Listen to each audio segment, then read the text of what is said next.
Hey folks, JR, back for another episode of Echoes of Shannon Street Case File. It's going to be episode 91, Clothing of the Seven.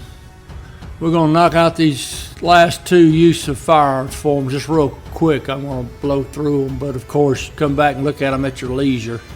And then we're going to start looking at some of the paperwork involving the items that are going to be sent off to the Department of Safety, TBI, and the FBI. And that's going to do our episode for today. And then when we come back, we're going to follow that paperwork as it goes to these outside agencies for review. Alright, that's all I can think of for right now. If you hadn't already though, you can hit that subscribe button. Put you in the drawing for a massive 4-slice toaster. Actually, I've got one. I don't have one to give away. I just said that as a cheap ploy to get subscribers. But anyways, if you don't have a 4-slice toaster, I recommend them highly. All right, let's go and get into this episode. All right, firearms use report. This is on Don Rutherford from the TAC unit. Basically saying the same information, providing the same information. Now, the thing that would be different on these is distance when engaging suspects. That may change a little bit. He's got first shot distance 12 to 15 feet. Last shot fired distance 6 to 7 feet.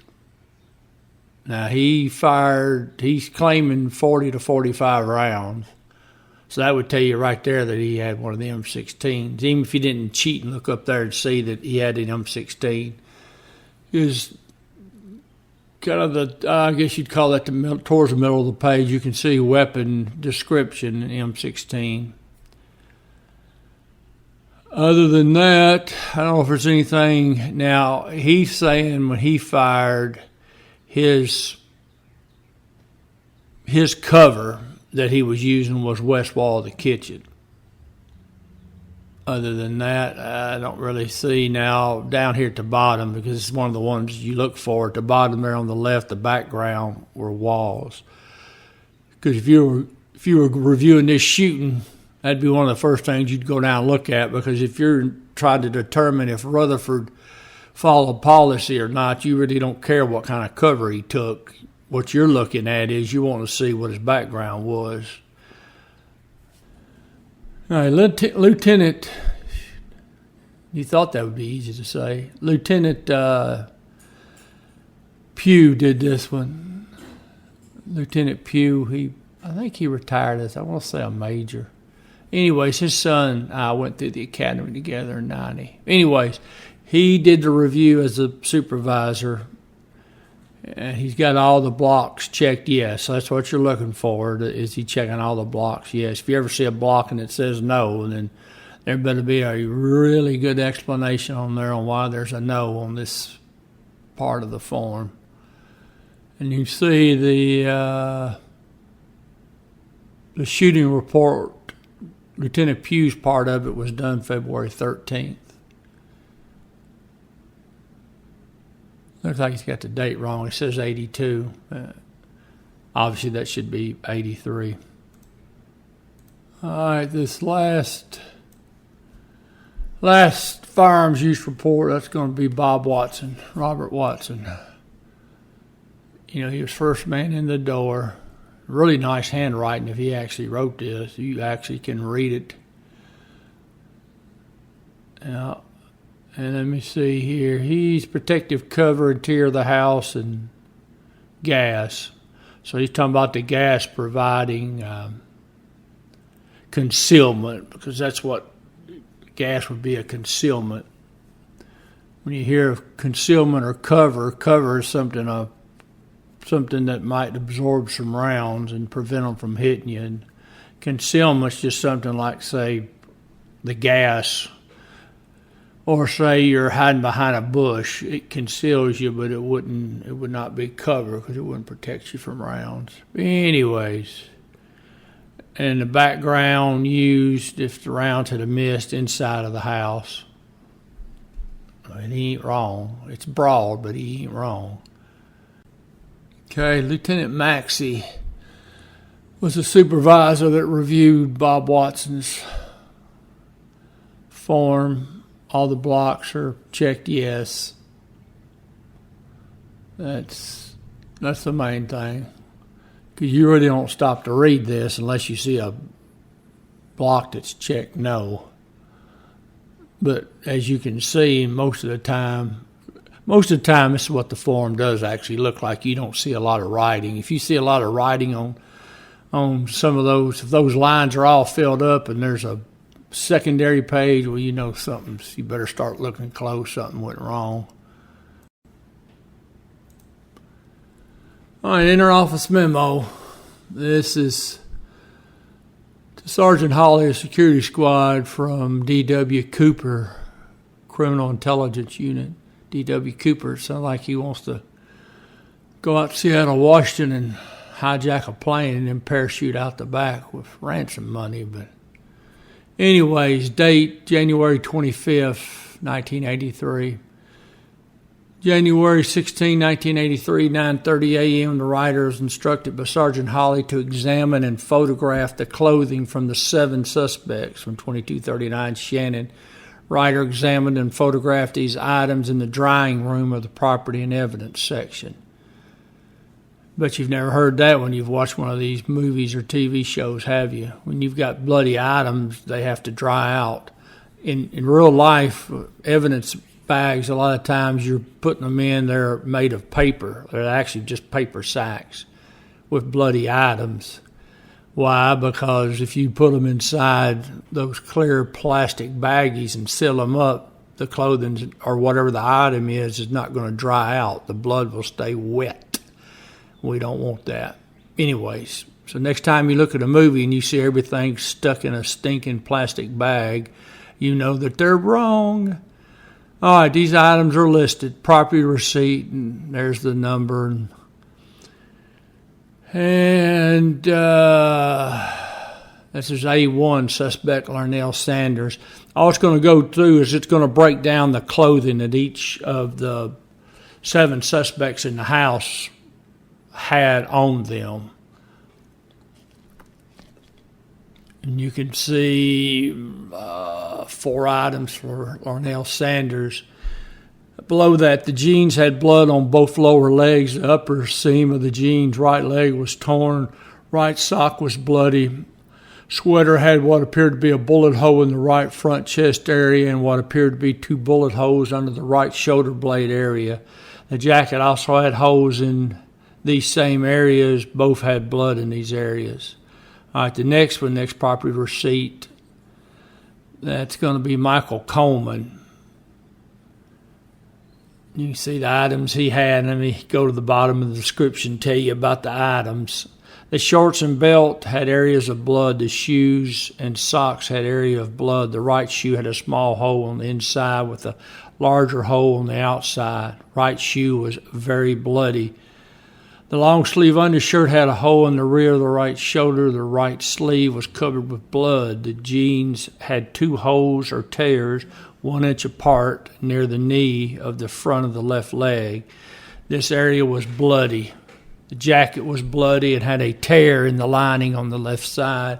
The morgue charts did not indicate wounds to the foot or the leg.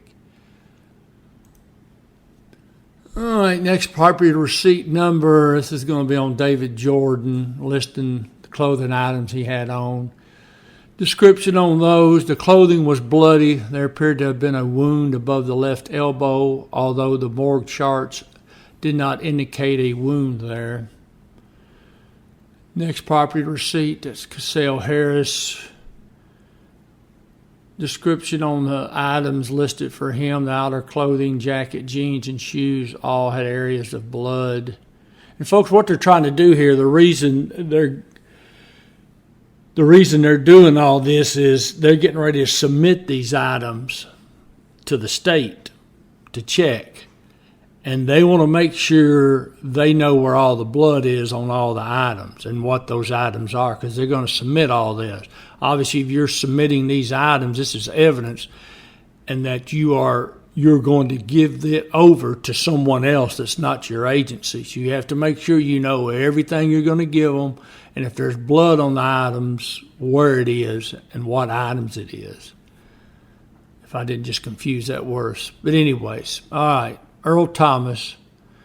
Sweater had been torn, bloody areas on the left elbow, right rear shoulder area, left front middle chest area, and right front upper chest area. The pants had areas of blood. Next property receipt, that's going to be on Lindbergh Sanders. List all the items that he had. Now, if you notice, I didn't point this out, but if you see the morgue number for each one of them, that's the number that was assigned to them on the original scene before they were properly identified. As you can see, for instance, Lindbergh Sanders' morgue number is Foxtrot 6, F6. You'll remember that when we went through that episode. But then, of course, obviously they have their name as well. All right, so on Lindbergh Sanders, the jeans, sock, and underwear had some blood on them. The diaper, washcloth, and shoestring was bloody.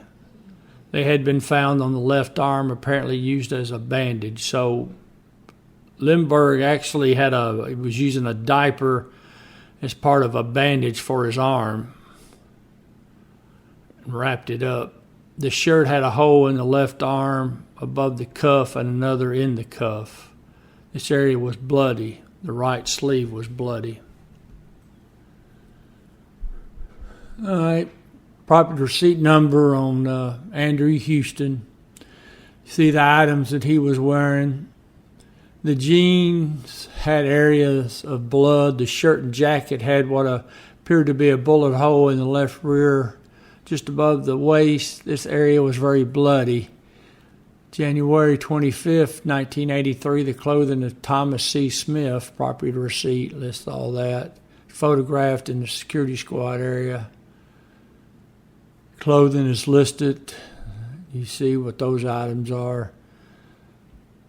Seam of the left leg near the crotch of the jeans was torn. There was also a small tear in the upper right-hand leg. The shirt was torn near the seam on the right sleeve at the shoulder.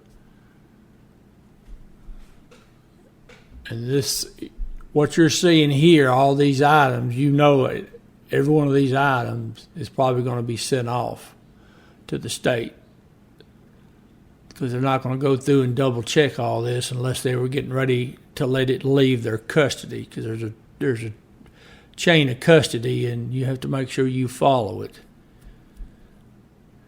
And if you had, say, the Justice Department investigators with the feds, or say the Shelby County, the Attorney General's office, if and when they review this, what I would do if I was one of their investigators and I'm trying to figure out if the police department's trying to pull a fast one, I'm going to look and see what items were recovered initially on the scene in the paperwork, and then I'm going to compare it to what they're sending off or what they did send off.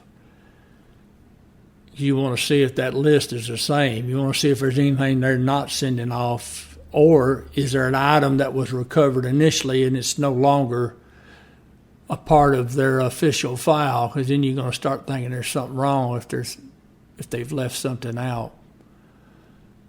And you want to make sure the items come back. You're going to look at that too, see what got sent back to them, and then continue to look, because if something down the road comes up and all of a sudden there's an item that's missing after the state checked it or the feds checked it, well, then you know you've got an issue. All right, folks, that's going to do it for this episode. Next episode, we'll go over the other items that the police department's going to submit, or actually, next episode may actually be the actual submission of the items. There'll be one set of clothing and the other's weapons. They'll also do one about blood. And you'll also see a reference, probably in the next episode, about gunshot residue. So you've got 4 different things that these other agencies are going to check for. So anybody that wants to imply the police department is covering something up or they're not, it's obvious if they're sending this stuff off for an agency to check. And gunshot residue would be one I would want to look at when it came back. Because if you've got gunshot residue on any of these suspects, well, we've got statements that would indicate there was nobody within range where you would have gunshot residue, or let me say a significant amount. Anything that would indicate it was a close contact wound, less than 3 feet.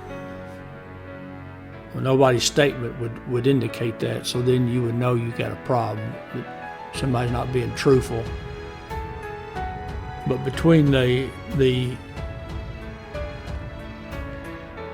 ME's reports and then you send these items off to be tested, then you've done all you can do.